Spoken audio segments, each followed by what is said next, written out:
may already see this. Without further ado, we're going to go straight into the business of today. I'm going to call upon the prosecution to introduce their team. Please the court. I am Zimbabwean lead counsel, and with me is my co-counsel, Silvester. We appeal for the state.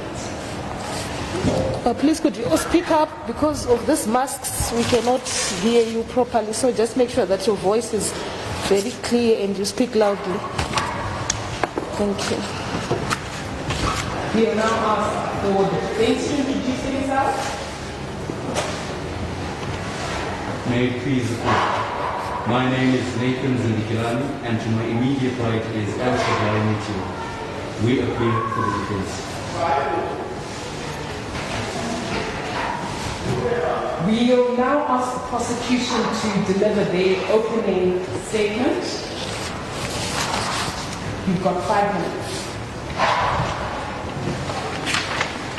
My ladyship, my lords, this case comes before this honorable at a time where we have observed a complacent attitude towards grave violations of international humanitarian law.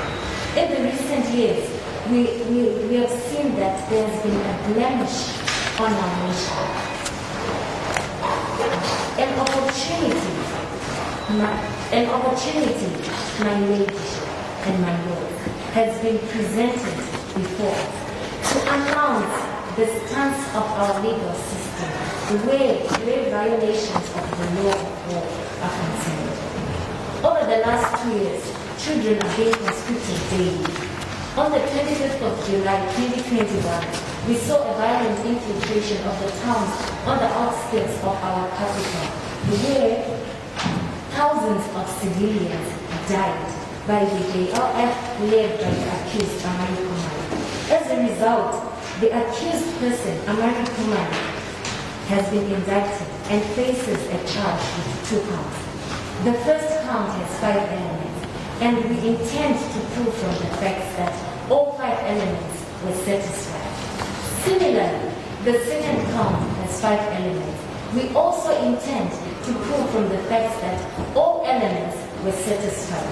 We will tender our submissions in the following way. My co-counsel will address the aspect of classification and count 1. Thereafter, I will address count 2 and formally tender our prayer. Thank you very much to the prosecution. We'll now move to the opening statement for the defense. You've got 5 minutes. My Lady Chief Justice, my lords, and may it please the court. I rise to proffer the opening statement for the defense, which we will structure as follows. Firstly, we will proffer the pleading for our client Amari Kumari. Secondly, we will discuss and submit to the court the standing of the mode of responsibility. Thirdly, I will proffer the structure of our main arguments. And lastly, I will speak on admissibility, particularly the issue of jurisdiction. I move now to the first protocol. The defense submits that our client Amari Kumari is not guilty of the first count of war crimes, particularly the conscription or enlisting of children under the age of 15, and using them to actively participate in hostility. Under this, we plead not guilty. Concerning the second count of directly attacking civilian populations, our client Amari Kumari also pleads not guilty. And move on to the second issue regarding the mode of responsibility. The defense will refute the applicability of the command responsibility principle. Secondly, we will refute the applicability of the individual responsibility principle. I move on now to the structure of our main arguments. My colleague and co-counsel, Mr. Al-Shaddai Mutua, shall address the court regarding the classification and nature of the conflict. I will then proceed to address the first and second counts leveled against our client and prove to this court that the prosecution has failed to satisfy the elements. Regarding the last issue of preliminary issues, we submit to this court that under the place of jurisdiction, the defense will not challenge the jurisdiction of the court. If I may be of any further service to the court, that will be our opening statement. Thank you very much. We're going to now move on to the main argument on behalf of the prosecution. You have 30 minutes.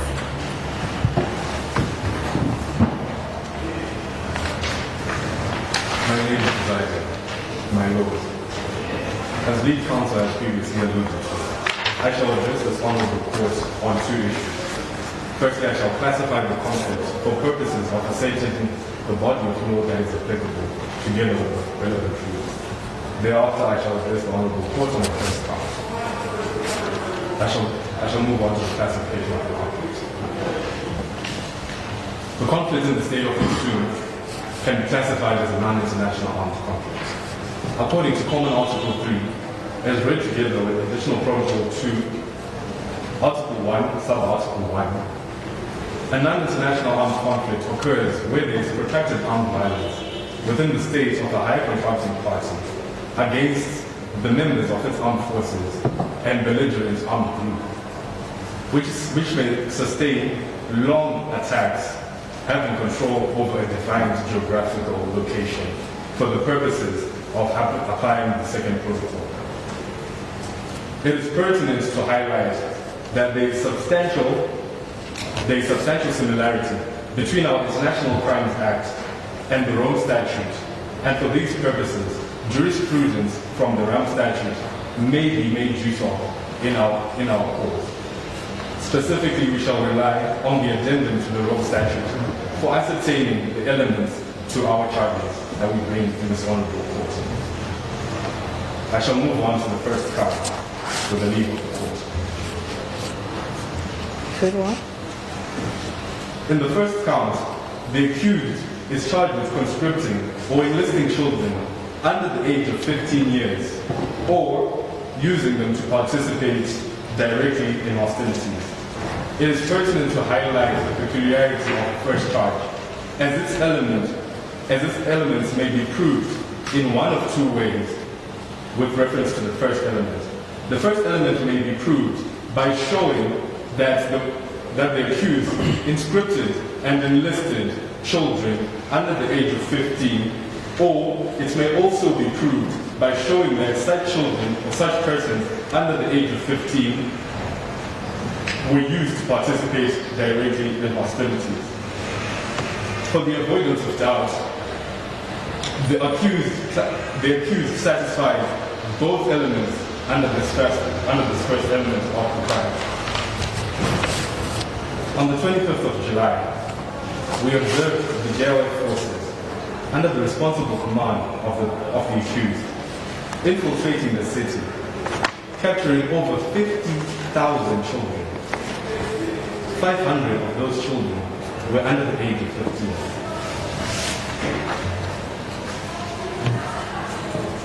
On the second issue, that is the direct participation of these children.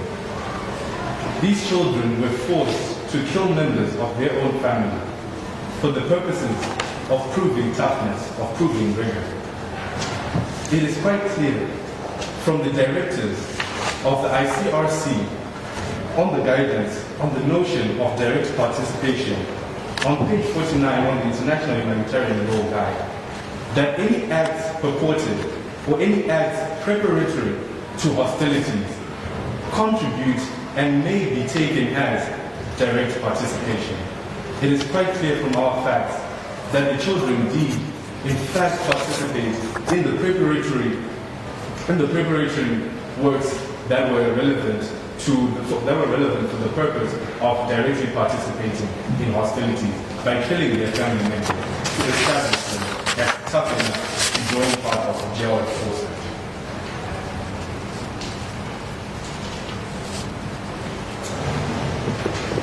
The third element is that the perpetrator knew or should have known that such persons were under the age of 15. This is in accordance with the responsible command principle, as read together with Rules 102 and Rule 153 of the International. Counsel, before you go any further, could you just address us on jurisdiction? Why are you saying that this court has jurisdiction to hear this matter? Most interesting.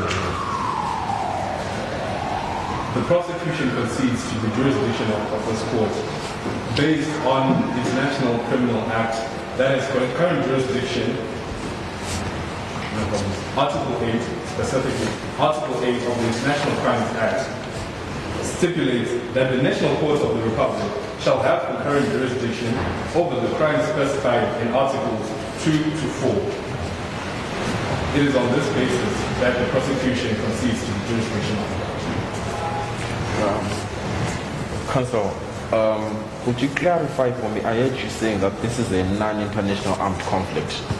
And you said it is against an armed group. Your minister, the minister of your president, has described this as acts of terrorism. He has even stated that we are fighting a war on terror.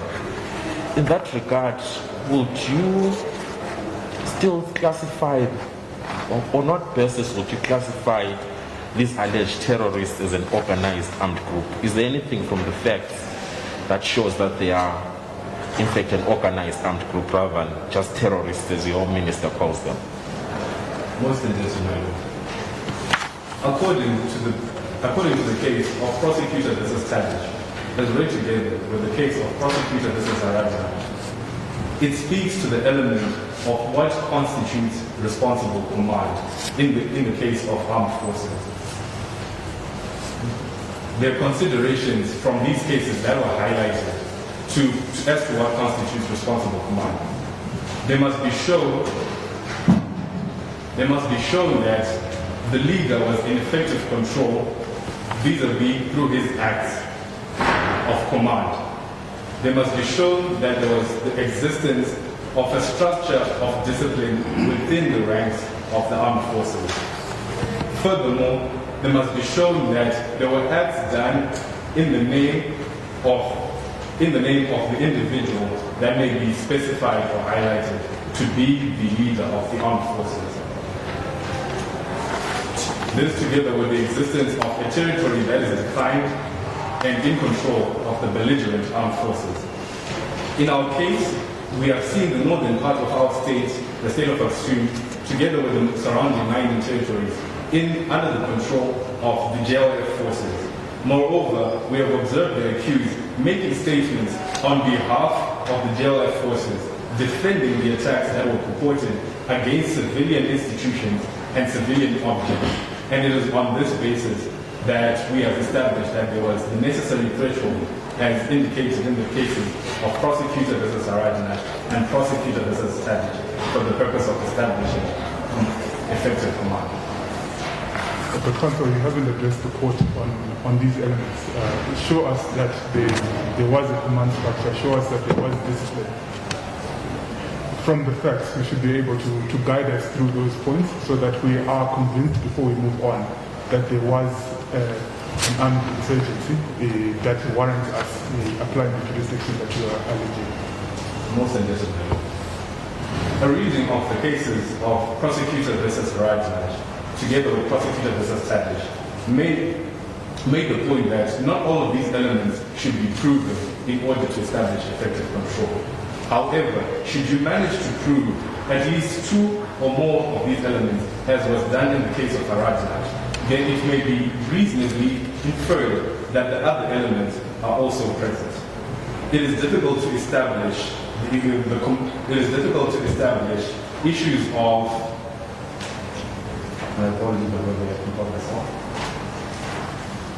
due to the difficulty of establishing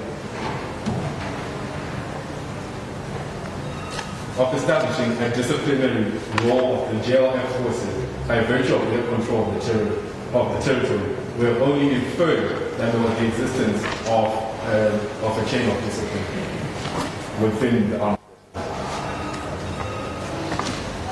Very well, you may proceed with the argument. Most important. On the third element of the first count,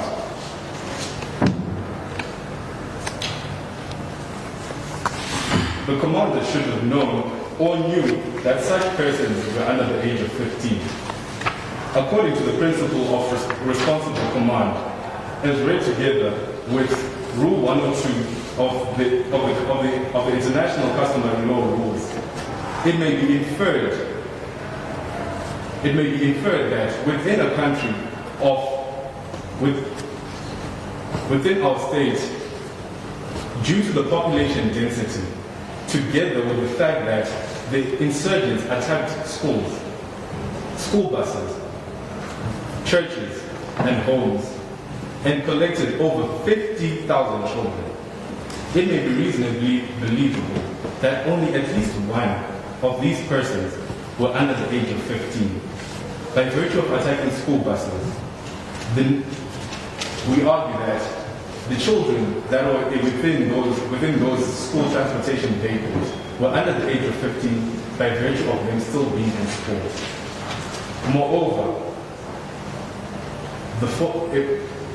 Article 28 of the Statute of the ICC speaks to the issue of effective acting, and it implies that the commander should have known, based on this principle, that the children within that territory and the children that they had collected amongst the 50,000, at least and only at least one of them should have been or could have been under the age of 15.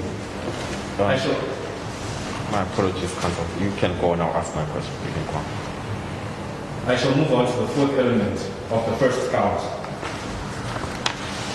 It is our submission that the court has already taken judicial notice that the conflict within the state of Aksum is a non-international armed conflict. The fourth count to be satisfied is that the conflict within the state was that of a non-international armed conflict. With your leave, I shall move on to address this honorable court on the fifth element. Very well. The fifth element reads that the perpetrator was aware of the factual circumstances establishing the conflict. Once again, we rely on the reasonable man test that the commander and the leader of the JLF forces, Mr. Amari Kumar, ought to have known that as of the 19th of August 2020, his belligerent forces retaliated on the ANDF installation in the north part of the country. It is on the 19th of August 2020 that we saw the culmination of all the factors required to prove the existence of an armed conflict. This read together with the principle of responsible command, it may be reasonably inferred that Mr. Amari Kumar ought to have known of the activities of the JLF belligerent forces.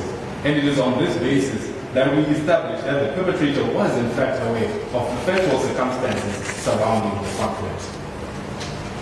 If I may be of no further service to the Honorable Court, I shall refer proceedings to lead counsel to address you on the second count. Before you sit down, Counsel, just clarify for the court.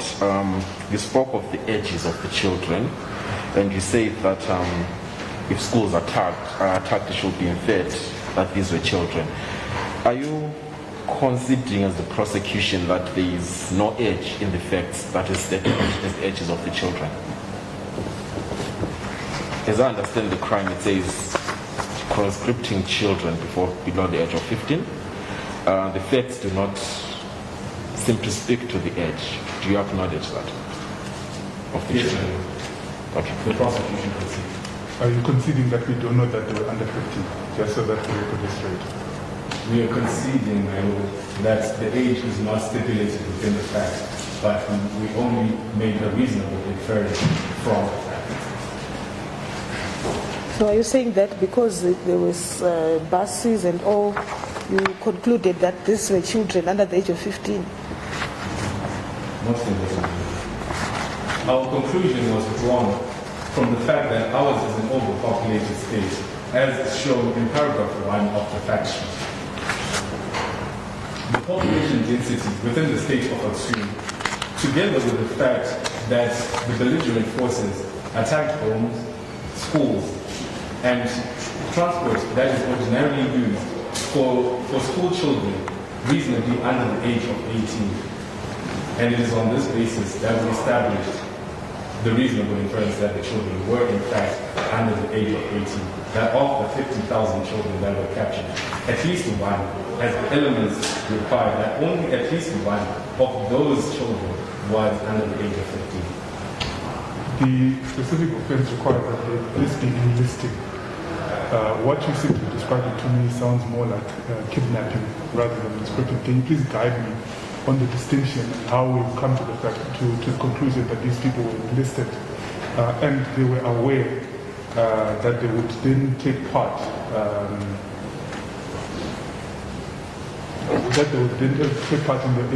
in the conflict of this nature? Most of this is my lord. So just address me on element number one. On the first element, we make the distinction based on paragraph 22 of the fact sheet.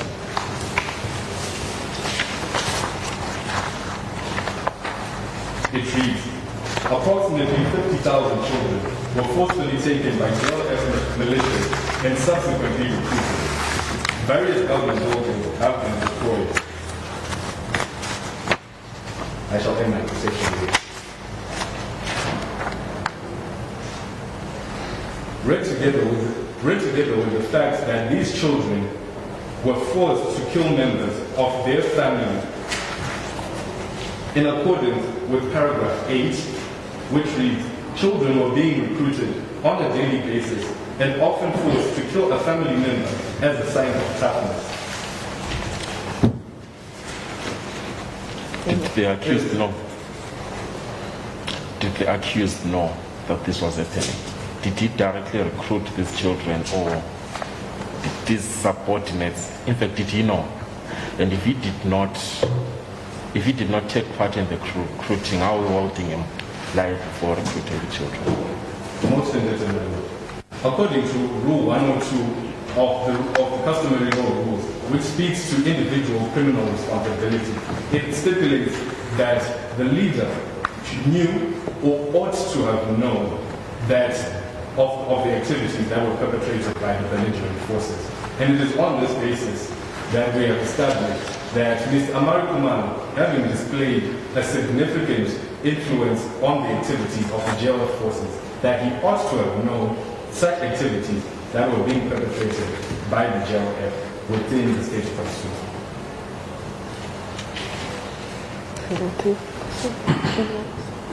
Just one minute. So we inferred his command over these forces, and we are further inferring his knowledge of their conduct. Am I understanding this to be the case that you're presenting to us? With your leave, I shall, if I may, consult with lead counsel for a second.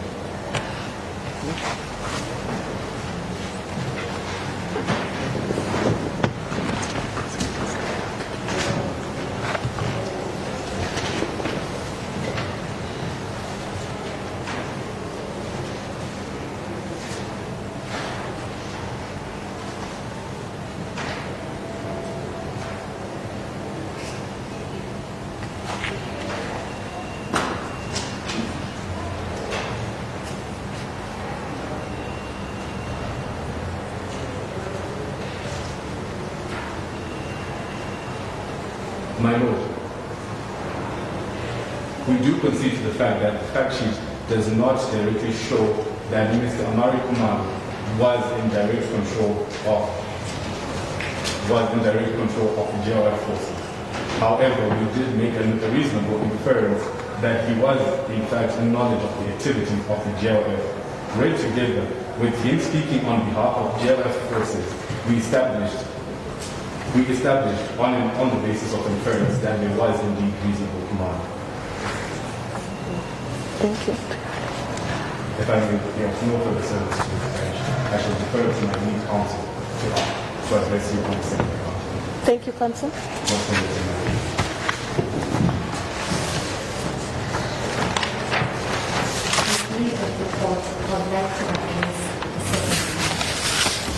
Please, could you speak up, Counsel? With the leave of the court, I would like to address the second count against Mr. Amari Kumalo. The second count against Mr. Amari Kumalo is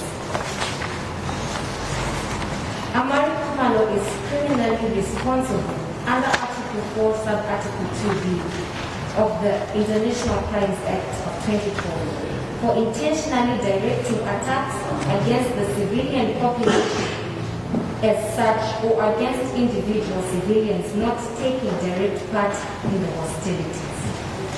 To satisfy this count, there are 5 elements. And the 5 elements we need to satisfy is the perpetrator directed the attack. From the facts, there is no way where the JLF disputes directing attacks against civilians. Hence, the JLF, under the command of Mr. Amari Kumalo, directed those attacks because we see that after the attacks, Mr. Amari Kumalo took it to social media to address that attack. Hence, by addressing that attack on social media, we infer that he took the responsibility. He was in responsible command. And according to customary rule 153 of the International Humanitarian Law, acts of a commander is criminally liable for acts of his subordinates. And on the authority of that rule, indeed the perpetrator directed it. With leave of the court, I would like to address the second element, which reads, the object of the attack was the civilian population as such or individual civilians not taking direct part in the hostilities. According to Article 3, common to all the Geneva Conventions, the provisions show that there must be a distinction of persons not directly participating in an armed conflict.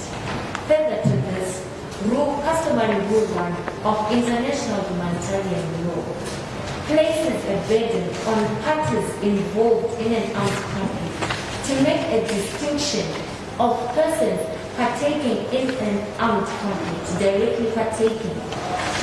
Only when it has been established that they are no longer partaking, only when it has been established that the civilian population is now directly participating in the hostilities, according to Rule 6 of the International Humanitarian Law Customary Rules. Only then do the civilian population lose their protection. Without making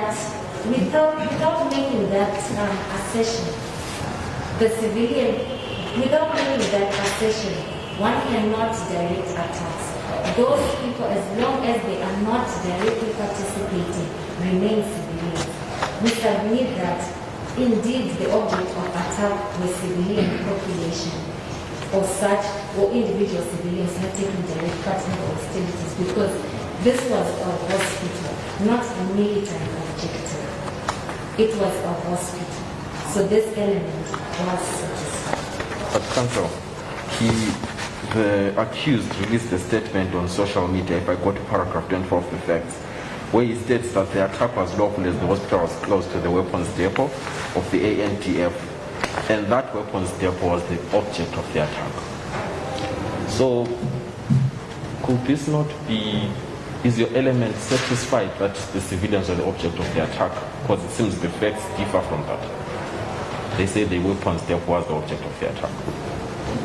Most indicatively, to answer your question, if we look closely at the facts, it shows that the accused, Amari Kumalo, had such minute detail of the military depot, which shows that indeed he knew that there was a hospital. He had those details, but the attack was still directed on the hospital, regardless of the fact that he knew of the proximity of the hospital. He had minute detail of that. And he was supposed to practice duty of Sorry, say that again. The last part. You're supposed to practice what? duty of care. Just so that I'm clear, are we saying that the object of the attack was the hospital, or are we saying the object of the attack was the military base? According to the statement the accused made, the object of attack was the military depot. But he went on to say the attack on the hospital was lawful because of the proximity. That admission shows that he had minority. Was lawful. I think that may answer the question that I'm trying to. The leave of the court, may I? Before you do so, counsel, as you address us on that, on whether the attack was lawful, can you also address the court on the issue of proportionality? Particularly looking at the fact that this was, from the effect, the weapons therefore of the army. So if you took it out, you ended the war, you crippled the army. So can you address us on the aspect that my brother judge has asked you about, and also on the issue of proportionality of the attack?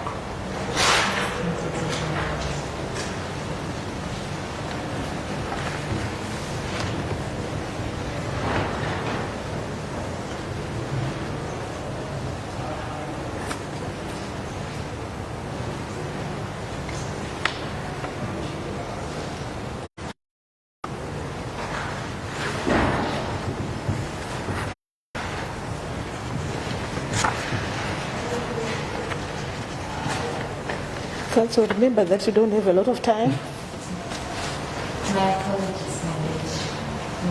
To answer you, my lord, according to Rule 17 of International Humanitarian Law Customary, means and methods of warfare are not, they are not prescribed. One can choose how they will direct their attacks. And from the facts we see that they used a bomb. A bomb is placed. A bomb is placed. So the fact that a bomb was used instead of a directed weapon, they had to place a bombed weapon, but they chose a bomb which should be placed, showing that as much as they are admitting that their attack was against the military depot, they still attacked the civilian objects. So if they had used guns instead of a bomb, was it going to make it any better in terms of their liability? We believe that if they had used perhaps a directed weapon that is directed to the military budget, then the attack would have been made. But the fact that they used a bomb which is placed, then go on to say our attack was for the military budget, it shows that they satisfied this element. And the issue of proportionality? On the principle of proportionality, parties to an armed conflict must when taking part in hostilities, their attacks at all times must minimize civilian casualties according to rule of international humanitarian, according to customary.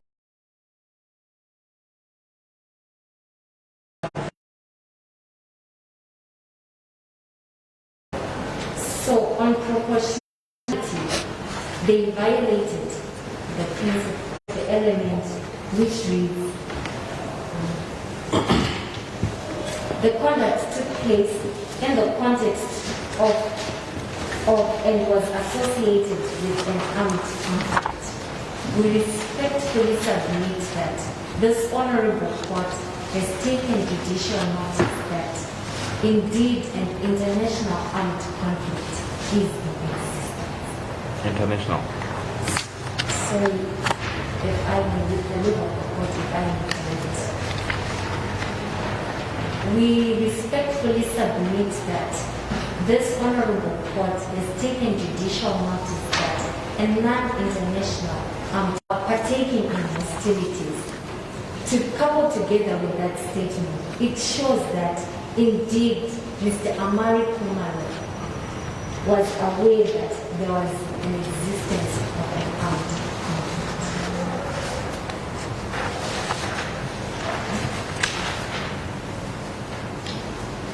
With leave of the court, I shall formally tender our prayer.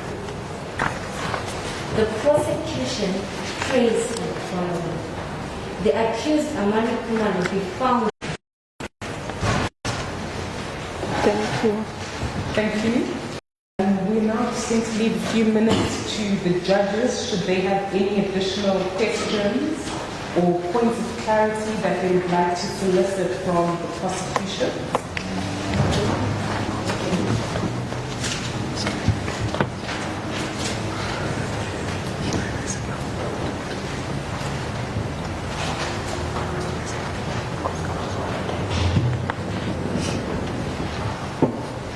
I just have two questions that I wanted to pose to counsel.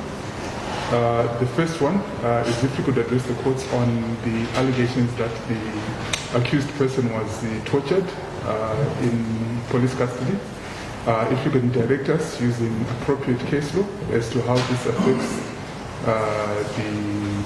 the nature of the indictment against the accused and how this affects the evidence collected from him. Because a lot of what you're relying on is what he has said. Most interested in the court. If I could repeat the report and for shortly.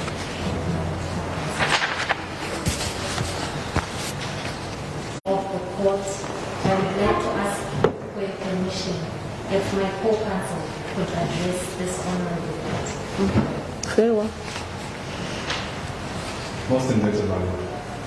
According to page 28 of the ICRC Guide on International Humanitarian Law, specifically answers to your questions, it stipulates that members to an armed conflict that is non-international in character are not afforded any legal status to afford them protection.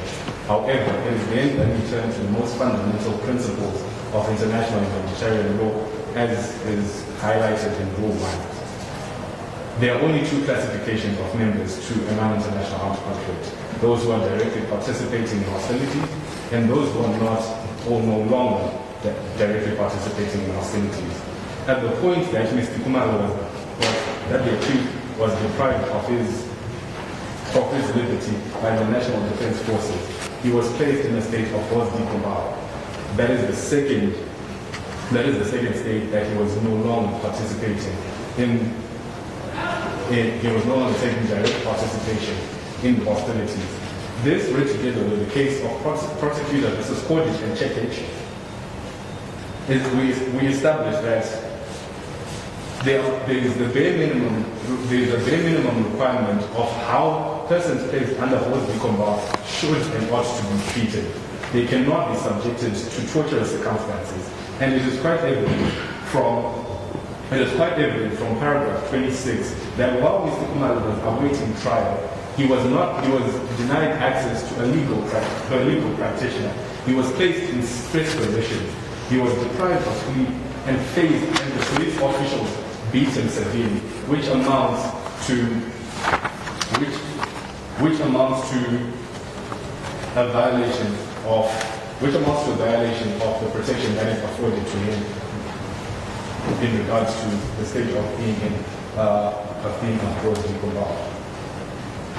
That is on this basis that we concede that investigations ought to be carried out on the conduct that Mr. Kumalo faced for the purposes of ascertaining the perpetrators of these allegations. Does this in any way affect the evidence that was secured? How does this affect the case that we're looking at now? Most indebted, the individual criminal responsibility of Mr. Kumalo is predicated on events that were perpetrated prior to his capture, whilst he was still executing his functions as the leader of the JLF. It is on this basis that we submit that it does not affect the evidence that has been brought before this court concerning his criminal responsibility. Just one question for your counsel. Out of any legal status, the security company, when it was contracted by the National Defense Forces, would be considered those who were not directly partaking in hostilities. However, in paragraph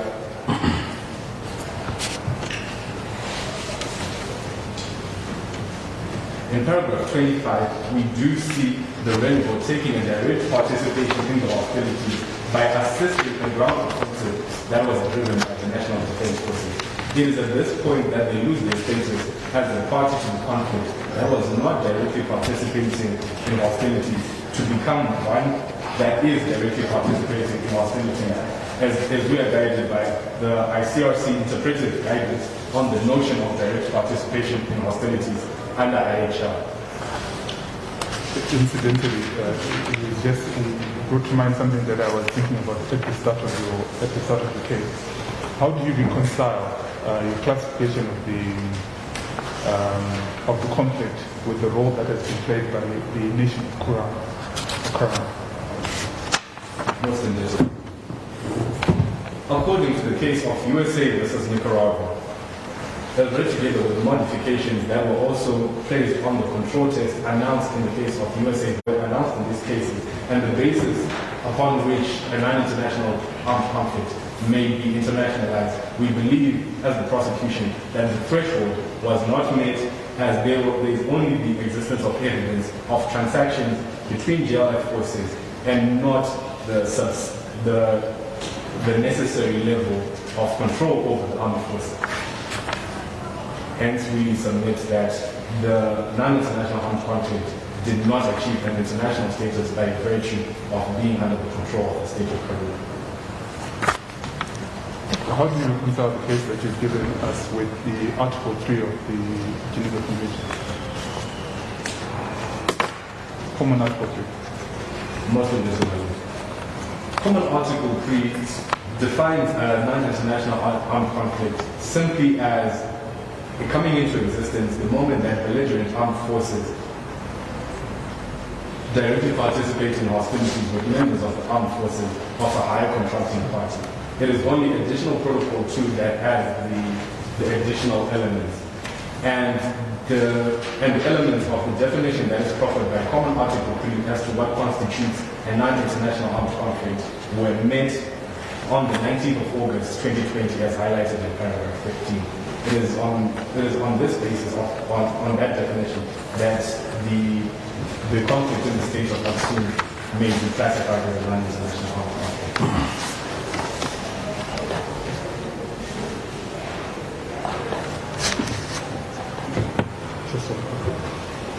Because the facts as alleged suggest that the nation of Quran was actually participating by providing arms. And are we saying that this does not fall within the definition, or are we saying that this is a fact that can be ignored? Because this substantially changes the nature of the offense that we're looking at. However, we respectfully submit that the elements that were stipulated in the case of prosecutor speaking to overall effective control stipulates that they must not only be the provision of weapons, but they must be sufficient control of the armed forces by directly contributing to the operations of the belligerent forces, be it by providing logistical support, planning of the attacks that were carried out by the JLF, together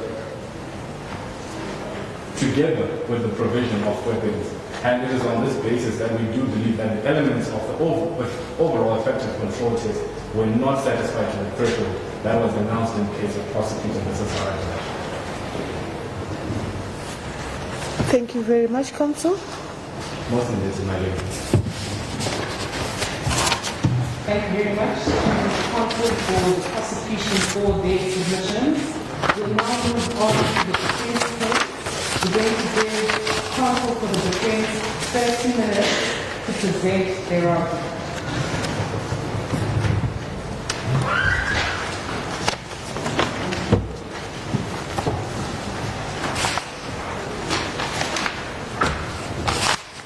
Please the court, Madam Chief Justice, my lords, I rise as alluded to by my co-counsel on behalf of the defense. Defense submits that this case is that of a non-international armed conflict which developed from a long-standing internal dispute. In this submission, I will show how this conflict developed from an internal disturbance into a non-international conflict. Firstly, I would like to invite the situation gradually intensified after the president's speech in 2018 in which he said, and I quote, "Any person who has a religion other than the one Aksum fully embraces is considered an outcast and is not welcome here." After this aggravating statement, the Kijuju religious leaders signed a petition which was sent to the president. However, the president refused such audience and responded to this formal and legally recognized step by ordering the arrest of the Kijuju under treason charges. It is after this action, Madam Chief Justice, my lord, tied with Mr. Amawa's, the initial leader of the JLF execution, that the court will begin to note a rise in acts that categorize an internal conflict, particularly protests in paragraph 7, which, despite leading to numerous casualties, the government chose to ignore the root cause, which was a demonstration of religious and economic frustration. And also in paragraph 11, where there are sporadic attacks by the Judge Liberation Fighters, which by 19 August had begun to indicate signs of organization and coordination. However, it is only when the government of Aksum decides to add 1,000 troops to, and I quote, aid government's fight to control and reduce the influence of the JLF in paragraph 17, that we believe this conflict transitioned into a non-international conflict as defined by Prosecutor versus Ramush Radinaj, Child Chamber 1, case number IT-04-84-T in the International Criminal Tribunal of the former Yugoslavia in 2008, which are the organizational threshold and the intensity threshold, both which are broad characterizations of elements which must be met and are indicated now by paragraph 17 to have been met. I will take a step-by-step guide into showing how all of these elements were satisfied by this time. The organizational threshold has elements inclusive of the existence of a command structure, disciplinary rules and mechanisms within the group, control of a territory, military equipment, recruits and military training, the ability to plan, coordinate, and carry out military operations, the ability to define a unified and strategic military operation, the ability to strategize and use military tactics, and the ability, finally, to speak with one voice and negotiate and conclude agreements such as a ceasefire and peace accords. Under the organizational threshold, the elements are now met, and I will go through each of them to show how the case at hand meets and satisfies all of these elements. First, there is the presence of a command structure. In paragraph 7, during trial, evidence comes to light that Mr. Mao secretly led a group of guerrilla fighters in the name of the Judge Liberation Fighters in the northern part of the kingdom. It is our deductive reasoning that the fact that Mr. Mao was the leader of the Judge Liberation Fighters speaks to a clear chain of command between a leader and subordinates. In paragraph 24, additionally, excuse me, Counsel. Can I just understand what point are we leading to here? It sounds as if you're prosecuting your own client. We are establishing the characterization of the conflict as benign, in which after we prove this, we will move on to show how within this line our client, Mr. Mao, is not guilty. So the point you're leading to is that he does not command the army, but someone else does? Yes. Okay. You can proceed. Okay. Additionally, in paragraph 22, we see Mr. Kumaro's defense of the attack, which shows that he, in his character, was defending the attack that had been made on the ADF weapon depot. In this case, it is now deductively reasoned that there existed a command structure. Additionally, there was the control of territory. In paragraph 2, the JLF has been able to establish a relatively stable source of income through gas mining in the district, which is now under complete JLF control. It is this characterization of having control over territory by the JLF that shows us that this conflict was now satisfying the particularization of a non-commercial conflict. Was it, Council, their territory originally? You are saying that they controlled this territory. Was it theirs in the first place? Thank you very much, Madam Chief Justice. This territory, which is, however, unnamed, was not under their control initially, but with the rise of events, they were able to control the territory. In paragraph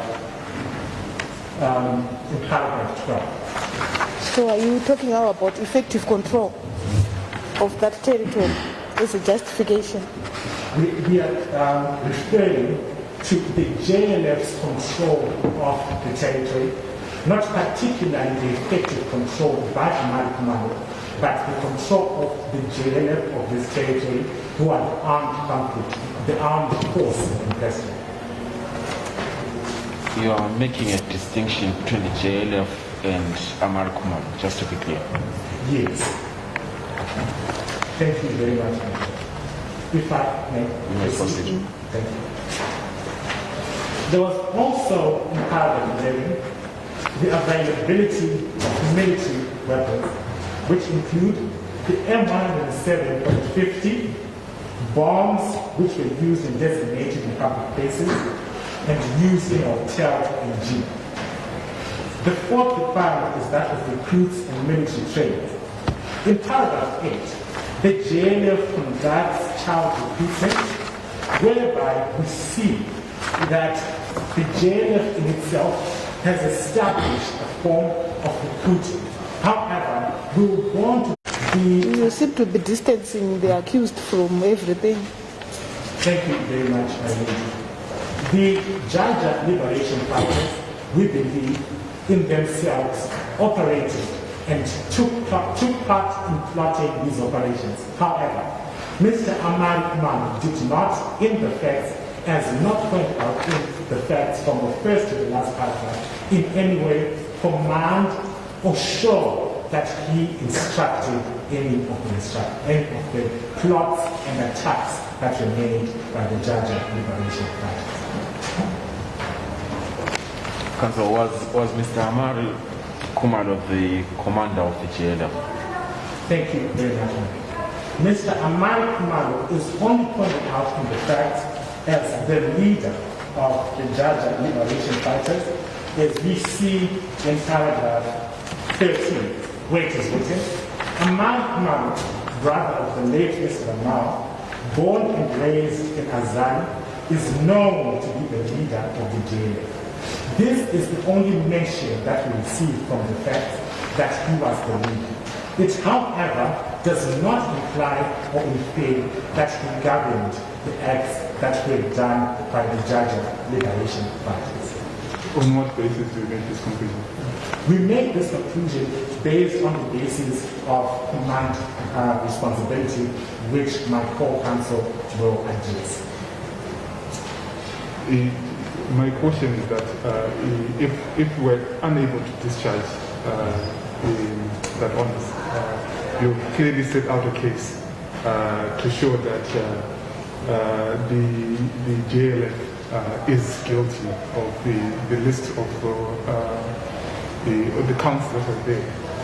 And if it is then established that your client was in fact responsible for commanding, then it would be, I'm not sure how you would then be able to exonerate your client or prove any, to instill any doubt in the court that your client is guilty of the two counts. Thank you very much, my lord. The counts that are leveled upon our clients are mainly being based on the idea of the issue of command responsibility. The command responsibility idea loses its merit in this case based on the effective control test as set up in the case of Prosecutor versus Vendor in the appeals chamber in the International Criminal Court. To further answer your question, my lord,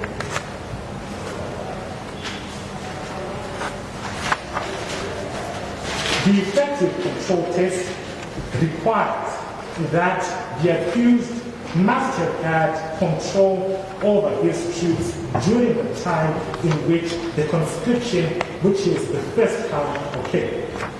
There is nothing, Madam Chief Justice, my lords, in the fact that points out that Mr. Kumalo has direct control over the JLF. The effective control test is determined by whether the accused had direct control over the JLF, allowing him to control or punish actions that were contrary to IHL standards or that he ordered and gave the direct command.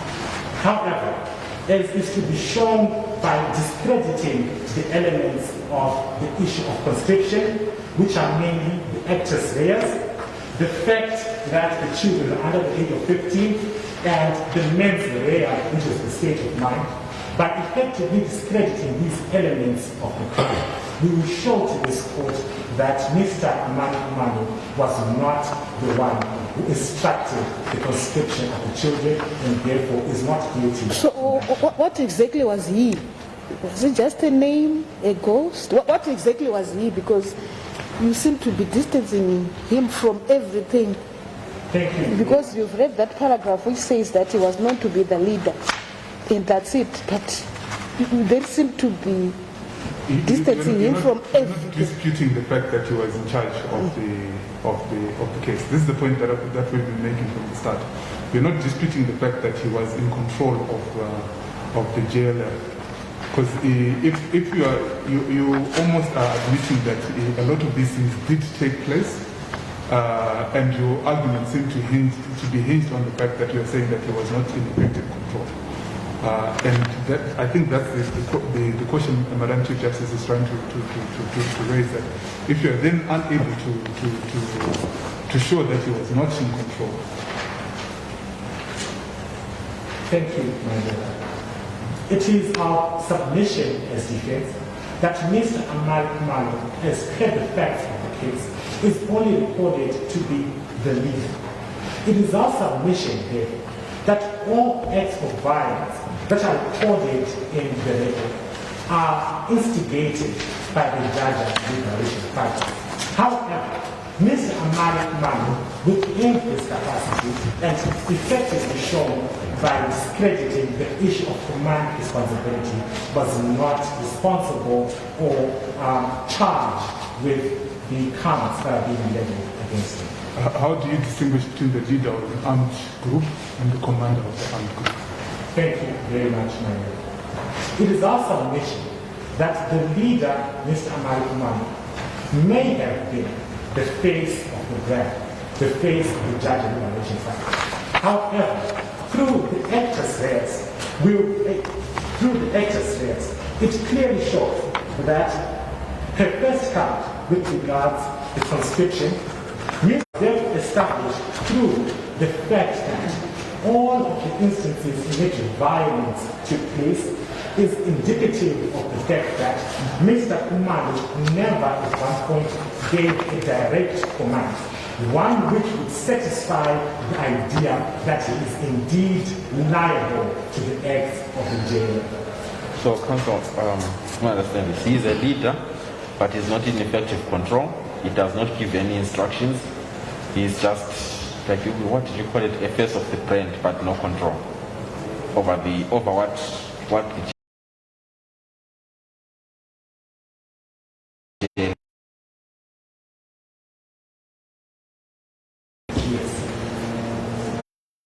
So, do the facts not show that these JLF fighters were actually obeying superior orders?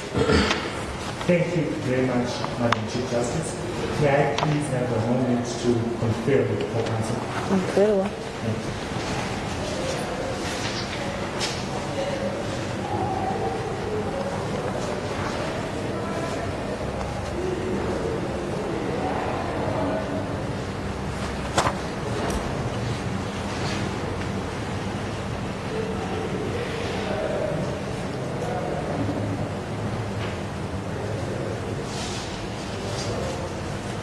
Thank you, Madam Chief Justice.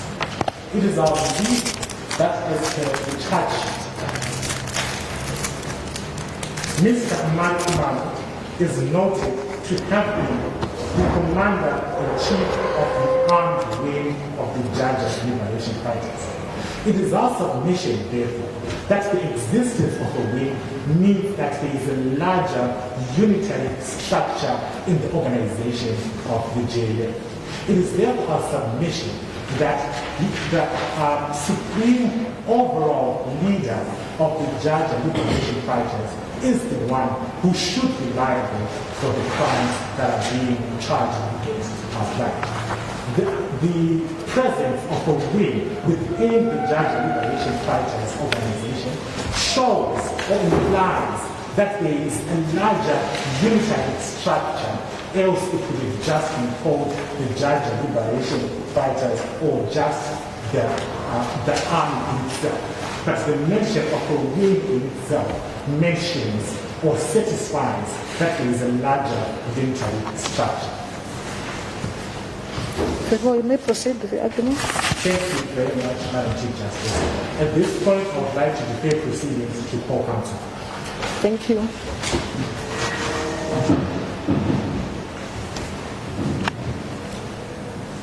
Madam Chief Justice, my lords, and may it please the court. I rise to proffer our arguments regarding the first and second count proffered by the prosecution. But firstly, I would like to begin by clarifying our position regarding the Yamashita standard, otherwise known as superior responsibility. In this case, we would refer the court to the charge sheet that has been provided by the prosecution, in which, and I will cite in verbatim, the particular of the charge says, in July 2021, the accused conscripted 500 children between the ages of 12 to 15 into the JLF and used them to participate actively on hostilities. There are two aspects that need to be understood here. The particular of the charge appears to imply direct participation by Amari Kumar. And as for the facts, there is no point in the facts where it is mentioned that Amari Kumar personally conscripted or enlisted these young people. The second would then be the argument of command responsibility. In this case, we argue, as for the charge sheet, once again, that he is alleged to have been the commander-in-chief of the armed wing. Now, armed wing, by using deductive reasoning, would imply that there exists other wings or a broader structure of an organization. And we would implore the court to take judicial notice of the existence of the organizations during the War of Liberation between 1970 and 1980. You had organizations, for example, such as Zimbabwe, that had an armed wing, which, for example, was led by Commander Josiah Mugabe, but the leader would be Robert Mugabe.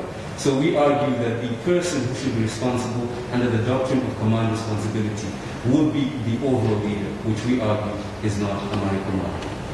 Now, I move on to address the... Excuse me, Pastor, could I just ask a very small question? Is there a superior subordinate relationship between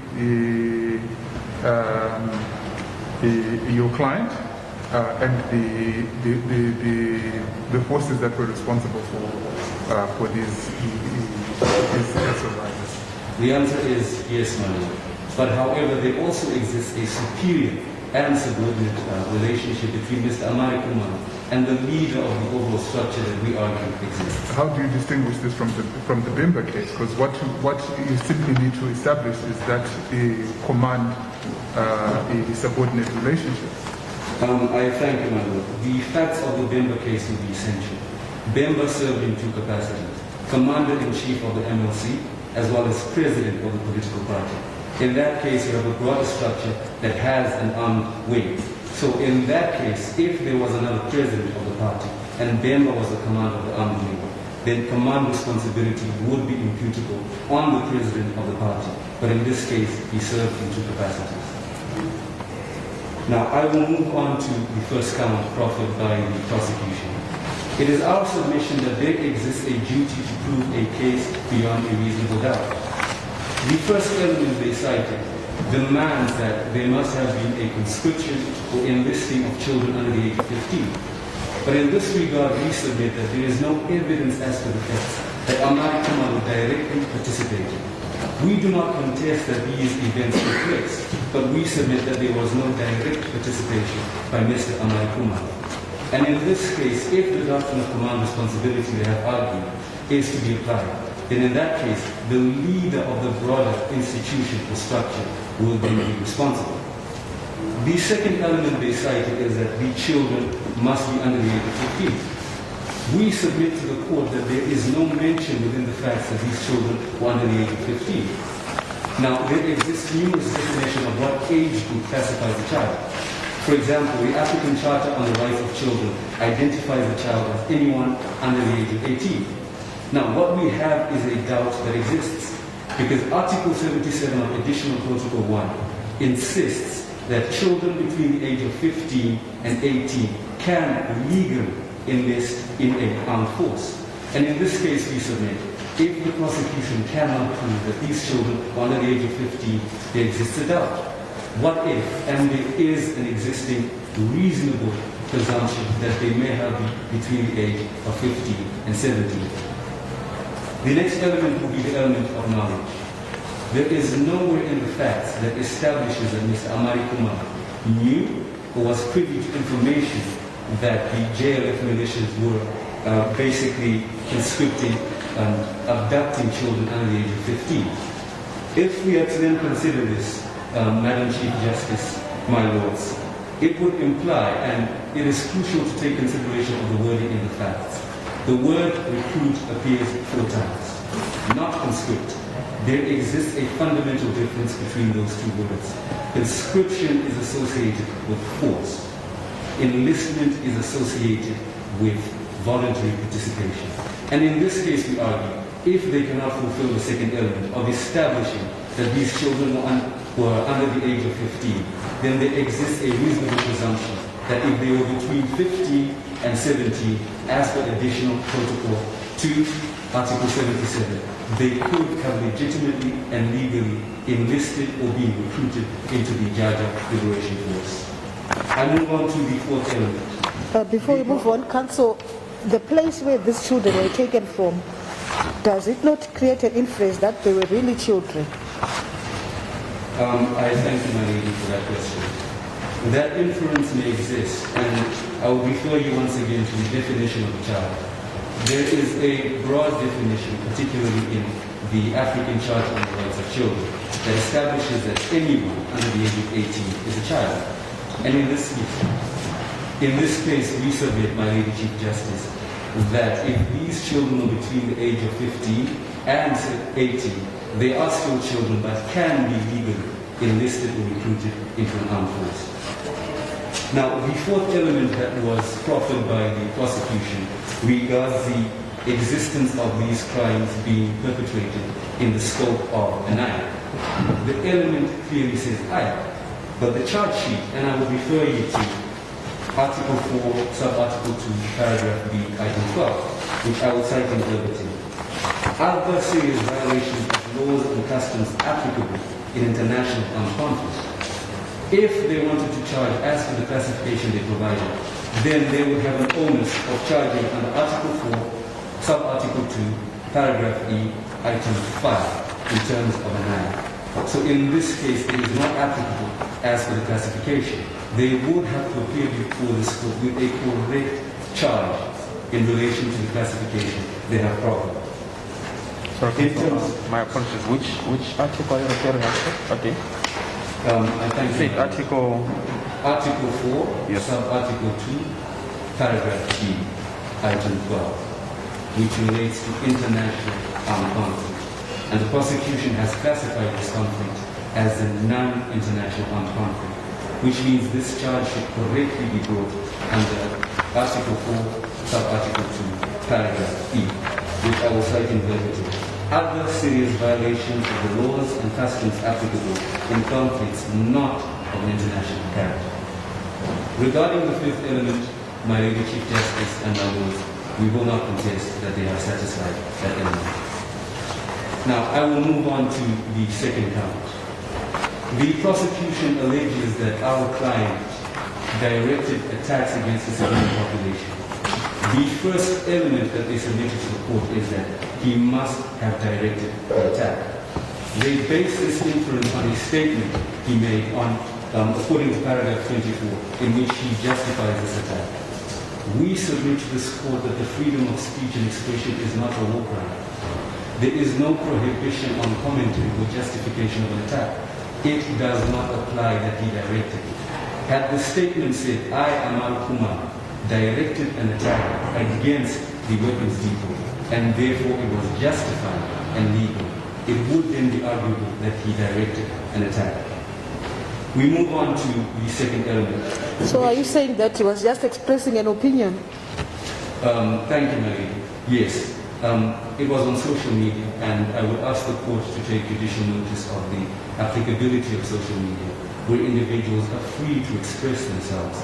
And we argue that our client did express himself as any individual would comment to an attack perpetrated, regardless of his position within the JLF. But he wasn't just another person commenting.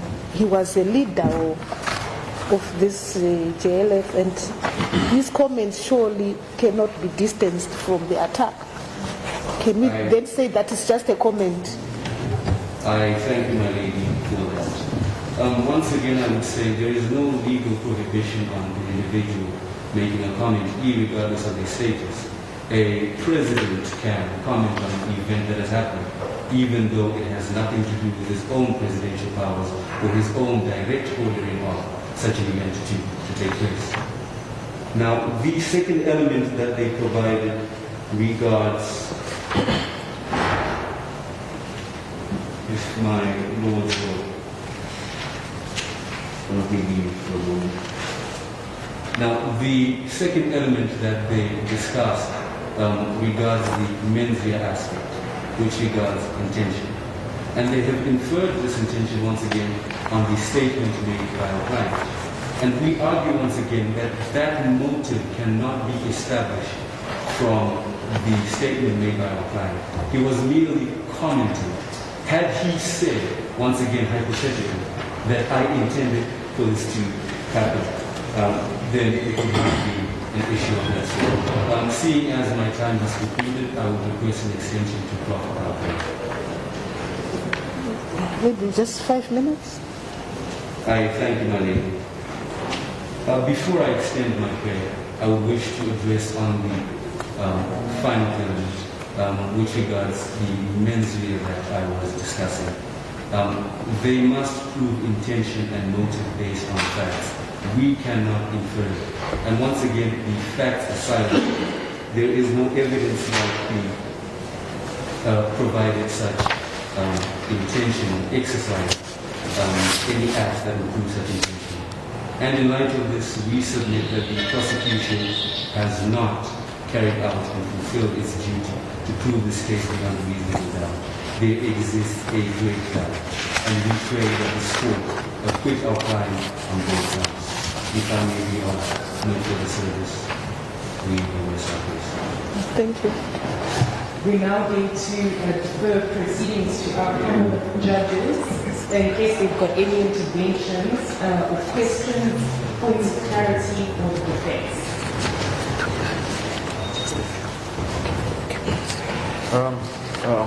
Counsel, the second counsel, you said that the charge that had been brought was the wrong charge to the extent that it is a charge that relates to an international armed conflict.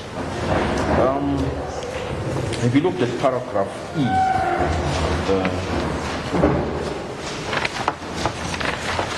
of the Act itself, that same section, it's section 2, then there is paragraph A, B, and at the next page there is E. And I want you to look particularly at number Roman numeral 5, which speaks to conscripting or enlisting children under the age of 15 years into the national armed forces or an armed group, and using them to participate in hostilities. If you go back and look at paragraph E, it says that these are crimes within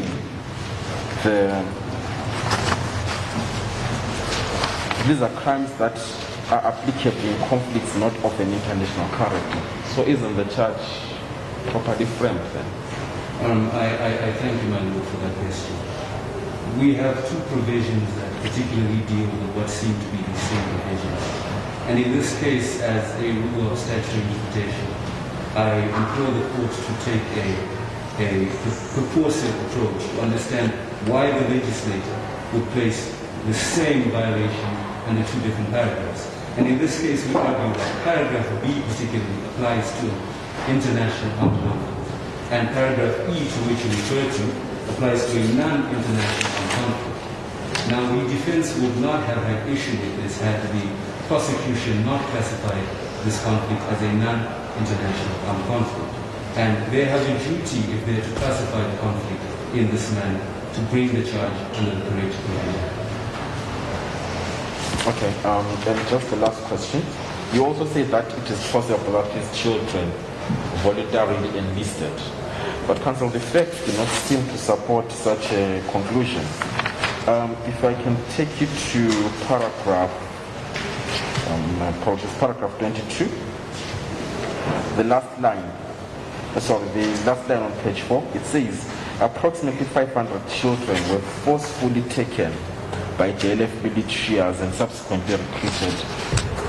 Doesn't forcefully taken imply that there was no voluntariness in their being enlisted? I thank you for the question, my lord, sir. We would have to divide that sentence into two. You have one violation, which is the abduction through the forceful taking of children by the JLF militias, which is a war crime of its own, but the prosecution has not charged. And then you have the word and subsequently recruited. So there can be a reasonable presumption that once they were forcefully taken, they were given the opportunity to recruit, not conscripted. Had the facts used the word conscripted, then the argument would have been it was forceful. So it can be reasonably inferred or presumed that they voluntarily enlisted into the judge liberation. Is it your argument that these people who were taken under duress, kept under duress, were able to then volunteer to take part in an armed conflict? I thank you, my lord. We cannot completely negate the existence of that line of thinking. While an abduction can happen, a forceful abduction, and people being kept forcefully, it is possible that they could have bought into the ideology of the judge liberation fighters and been swayed to join. But the facts are silent on that, so we cannot assume either.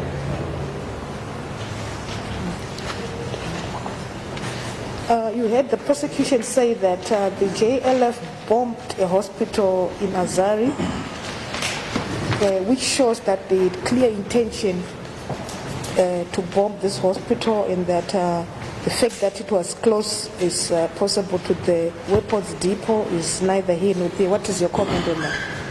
My Lady Chief Justice, with the leave of the court, I will defer that question to the counsel. Yes.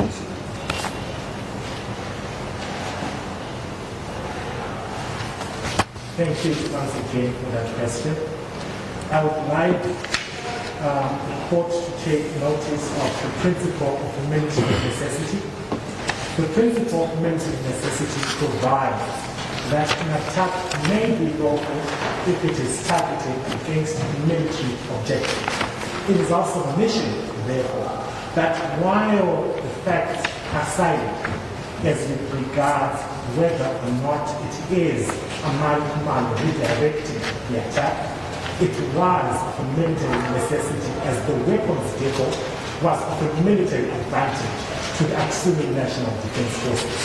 It is therefore our submission to you, my lady, that the attack that happened on the ANDF weapons depot, while it then included the hospital was not the target of attack, and therefore, while casualties were seen, that weapons depot was lawful, as it is allowed in the provisions of war, of armed conflict, that an armed group may attack any object or objective that may be of military advantage to the opposition. Thank you. Thank you very much. Thank you, Counsel. We are now at the stage where we're going to hear closing arguments and rebuttals. We're going to start with the prosecution. You've got 10 minutes. I'm going to just remind counsel to stick to their time limits in order for there to be fairness to both sides. So you've got 10 minutes. Prosecution.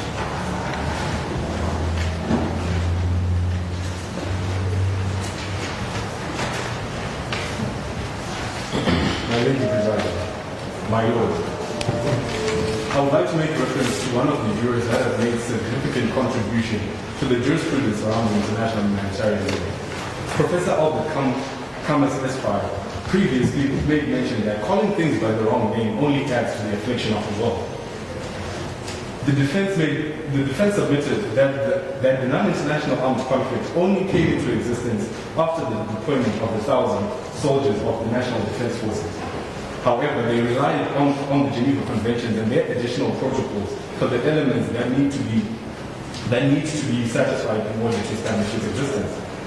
We submit that the elements stated there were met on the 19th of August 2020, and the defense has intentionally misdirected the court for the purposes of evading the implications of the attacks that were perpetrated by the JLF forces on those internally displaced people that eventually had to find refuge in Equatorial Congo, together with the attacking of members of the society who are not taking direct participation in any activities. That is the 30 expats that were residing in the hotel in the district of Jiba. Moreover, the defense submitted that Mr. Ramala was in effective control of the JLF forces. The prosecution concedes. However, we only add that it is our submission that the defendant, Mr. Amar Kumalo, only continued with the family business of terrorism. His association with members of society perpetrating terrorist activity may not speak to his criminal responsibility, but speaks to his willingness to disregard the law of the state, that is the Anti-Terrorism Act, that is the defense went on to submit that the children that were taken by JLF forces voluntarily joined the forces. However, it is our submission that there can be no reasonable belief that 500 children, in fact, approximately 50,000 children that were taken by the JLF forces were not subject to the same practices that they had already established of killing family members to prove their toughness. Surely, this could not have been a voluntary act. Moreover, paragraph 22 that my lord alluded to indicates that the 50,000 children were forcefully taken by JLF militias and subsequently recruited. On that point, we concede the point that was raised by the defense that the issue of conscription requires a forceful element, and it is our submission that paragraph 22 clearly and succinctly describes that the element of force was there. Moreover, the defense proffered the argument that Mr. Khumalo is well within his right to exercise his freedom of speech. The prosecution did not bring a charge against Mr. Amari Khumalo for exercising free speech. However, there is a plethora of jurisprudence from the Supreme Court in regards to the activities that happened in terms of the capital, in terms of the attack on the state capital of the United States of America, that the court placed comment that the former President Donald J. Trump had made publications on his Twitter account that incited violence, and it is the opinion of the Supreme Court of the United States that the statements that were made by former President Donald Trump as he was still in office constituted official statements. It is clear from the fact, as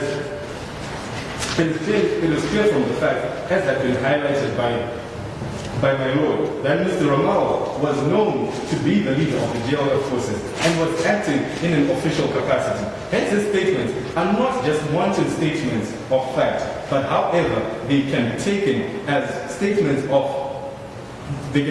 official statements in the execution of his office. Moreover,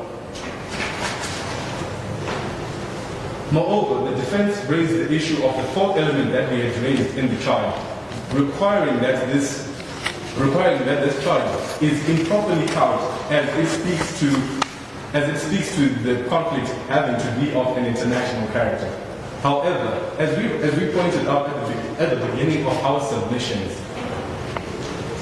our reliance on the addendum to the Rome Statutes for purposes of ascertaining the elements of the first count was only for the purposes of relying on the jurisprudence of the comments that were provided in the preparatory papers to the Rome Statute.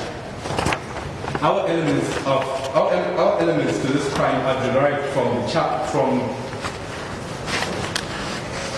the International Crimes Act of the State of Askew, and it is not our direct submission that the individual elements as stated in the addendum are identical to those in our state. Moreover, the defense submitted that the attack on the hospital was due to military necessity. However,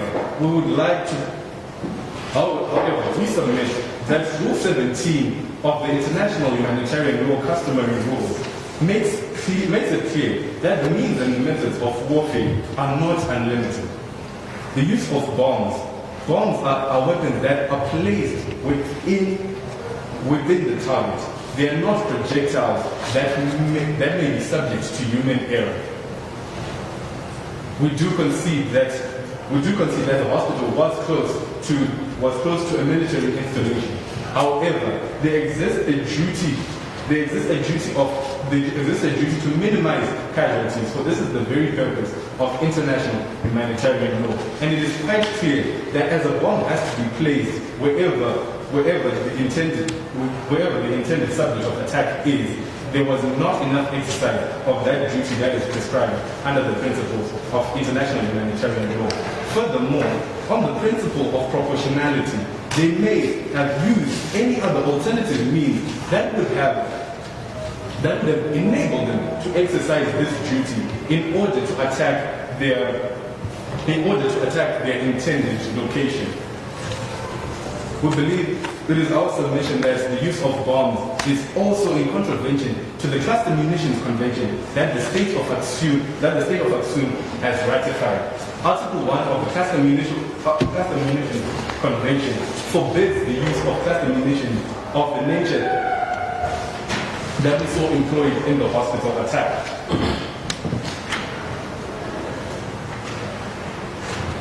If I may be of no further service to this honorable bench, I shall defer to lead counsel to tender our closing arguments. Very well. Mr. May, proceed, counsel. Thank you, my ladyship and my lords. As the prosecution, we pray that the accused, Amari Kumari, be found guilty of the charge and on both counts, because we have satisfied all the elements for both counts that needed to be satisfied. It is on that basis that we cannot rely on the allegations that the defense was making. When they were relying on allegations, a court of law does not work with assumptions that perhaps there was a different command structure. Perhaps Amari Kumar was not the one who was in control. We cannot rely on that in a court of law. It is on that basis that we submit that Amari Kumar be found guilty of the charge and on both counts. Thank you, counsel. We shall now ask for the defense to present their rebuttal and closing arguments. Just a reminder that you've got 10 minutes within which to mount your argument.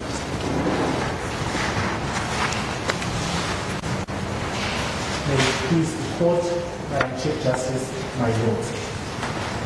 We, as defense, stay strong in the fact that the conflict became a matter only when additional troops were sent in. This is our belief because at this point, all elements of the non-international conflict have been met.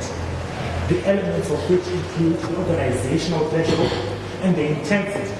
And as pointed out rightly in the facts, it is shown that fighting increased with attacks between the ANDF and JNF rising substantially over the course of November and December 2020. It is at this point that the conflict resonates a certain organization, structure, and coordination that exemplifies a non-international conflict. We also go on to say that while we concede with prosecution that means of warfare are not unlimited, and that the use of bombs, where not important, must be arranged.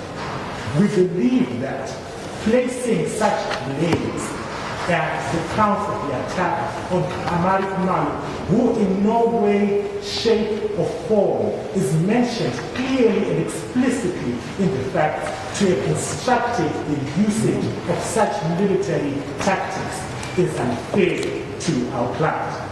Moreover, we submit that despite this, during armed conflict, the use of military equipment is legal.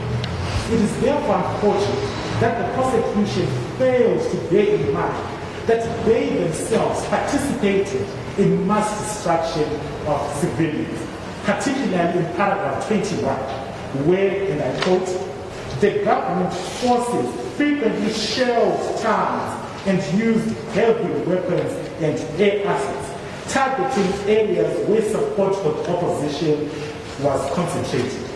It is our belief that it was government's duty to give an audience to the demonstrations that are being made by the Kijuju people, especially through the JNF, which I repeat, Amari Kumari did not effectively command himself.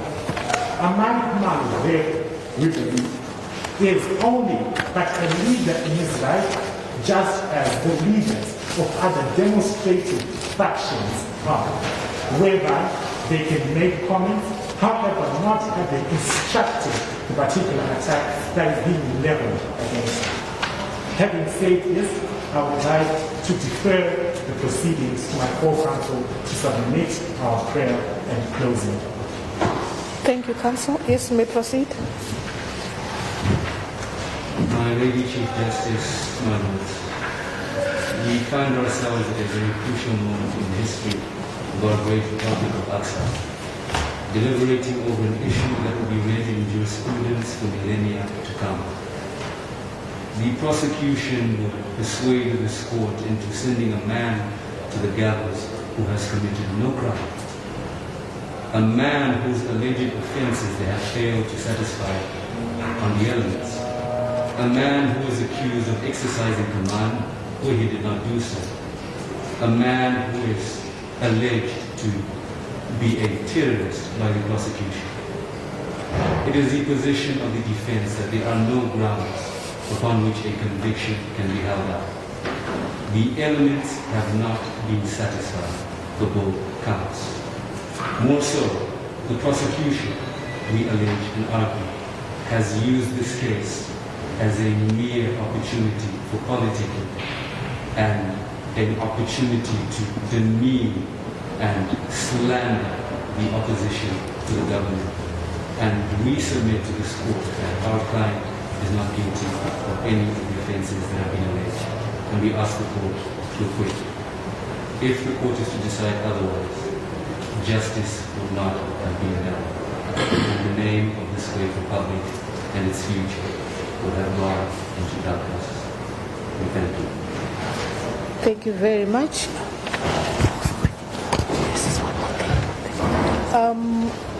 For the team drawn, may we just have the order in which you presented for purposes of clarity.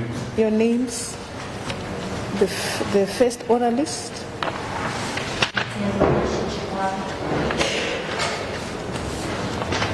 And the second. Samuel Mpumpila. And for Team Alpha. Nathan Zindikilani. Thank you. El Shaddai Mitchell.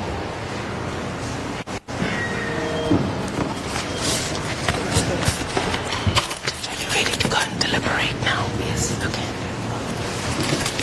The Honorable Court will now take an adjournment for the judges to deliberate over today's proceedings. We are going to ask that everybody come back by 11:40 so that we're all ready when the judges have completed their deliberations. So if we can all stand as the